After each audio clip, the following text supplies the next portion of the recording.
নমস্কাৰ প্ৰিয় দৰ্শক, অলিম্পিয়া স্পৰ্টছৰ বিশেষ অনুষ্ঠান এই পৃথিৱী এক ক্ৰীড়াংগন শীৰ্ষক অনুষ্ঠানলৈ মই পাপুল গগৈয়ে সকলোকে স্বাগতম জনাইছো। আজি আমাৰ এই অনুষ্ঠানত বিশেষ অতিথি হিচাপে উপস্থিত আছে শেহতীয়াকৈ ৰাষ্ট্ৰীয় পৰ্যায়ত জুডো প্ৰতিযোগিতাত স্বৰ্ণ পদক লাভ কৰিবলৈ সক্ষম হোৱা এগৰাকী জুডো খেলুৱৈ।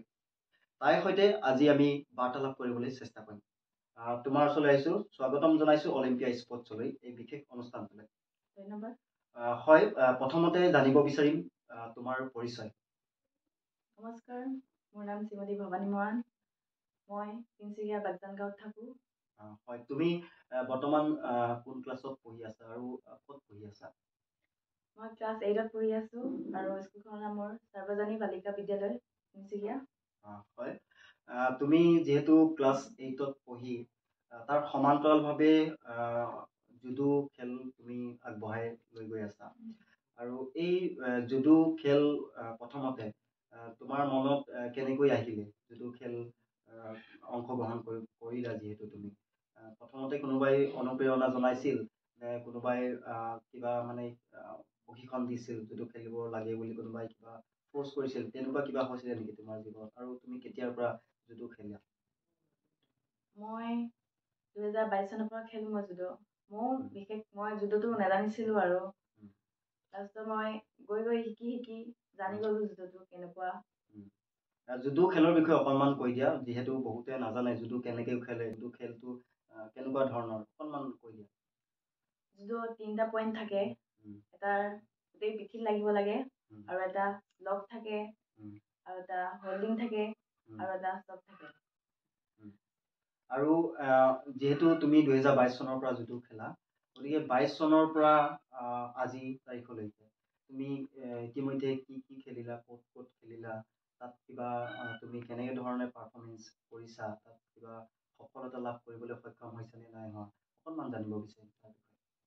মই গোপালত খেলিছোঁ আৰু শ্বিলং, কেৰেলা, যোৰহাট, বিশ্বনাথ চাৰিআলি আৰু তাৰ পৰা তুমি কিবা সফলতা লাভ কৰিছানে?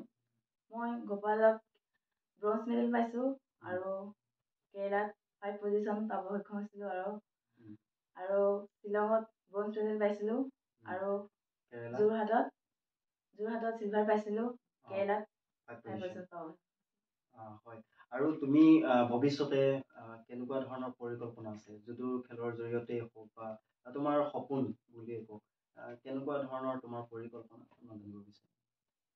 মই জুডো এজন মানে ভাল খেলুৱৈ হ'ব বিচাৰোঁ আৰু যাতে মই অলিম্পিকত মানে গ'ল্ড মেডেল আনিব পাৰোঁ, এয়াই মোৰ সপোন। হয়, তুমি যিহেতু খুব এটা সপোন লৈ আচলতে আগুৱাই গৈ আছা আৰু তুমি যিহেতু জুডো তুমি নিজে খেলা নে তোমাক কোনোবাই প্ৰশিক্ষণ দিয়ে বা ক'ত তুমি প্ৰশিক্ষণ গ্ৰহণ কৰা, এই বিষয়ে অকণমান জানিব বিচাৰিম।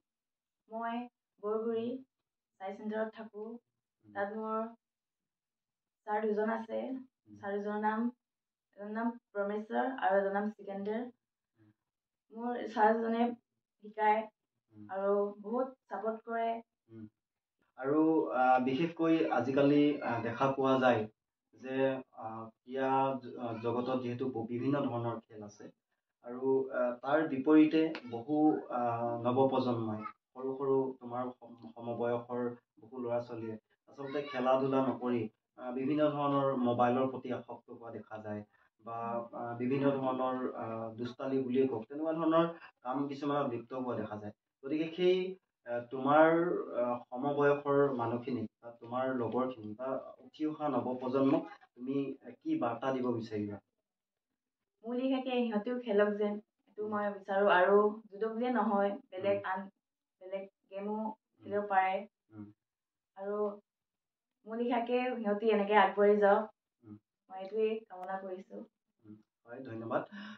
যিহেতু তুমি শেহতীয়াকৈ মহাৰাষ্ট্ৰৰ অন্যতম চহৰ পুনেত অনুষ্ঠিত হৈছিলে ৰাষ্ট্ৰীয় পৰ্যায়ৰ জুডো প্ৰতিযোগিতা আৰু তাত তুমি স্বৰ্ণ পদক লাভ কৰিবলৈ সক্ষম হৈছা।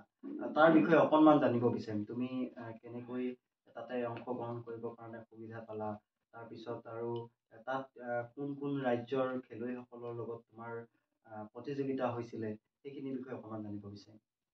মই ফাৰ্ষ্ট কেৰেলাত আছিলে আৰু হাৰিয়ানা, পাঞ্জাৱ, কলকাতা আৰু মণিপুৰ আৰু শ্বিলং, অৰুণাচল।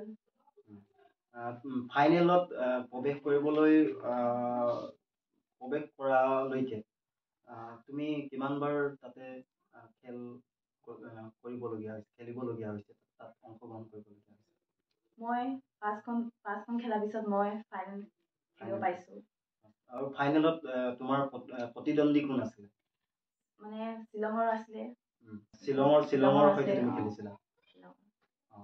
তাৰপিছতে তুমি আৰু পৰিকল্পনা তোমাৰ বেলেগ কিবা আছে নেকি অনাগত দিনত ক'ৰবাত আন্তঃৰাষ্ট্ৰীয় পৰ্যায়ত খেলা, বা তুমি ইতিমধ্যে কৈছাই যিহেতু যে তোমাৰ সপোনৰ অন্যতম এটা দিশেই হৈছে জুডোৰ জৰিয়তে তুমি এগৰাকী অলিম্পিকত স্বৰ্ণজয়ীৰ সপোন তুমি দেখিছা।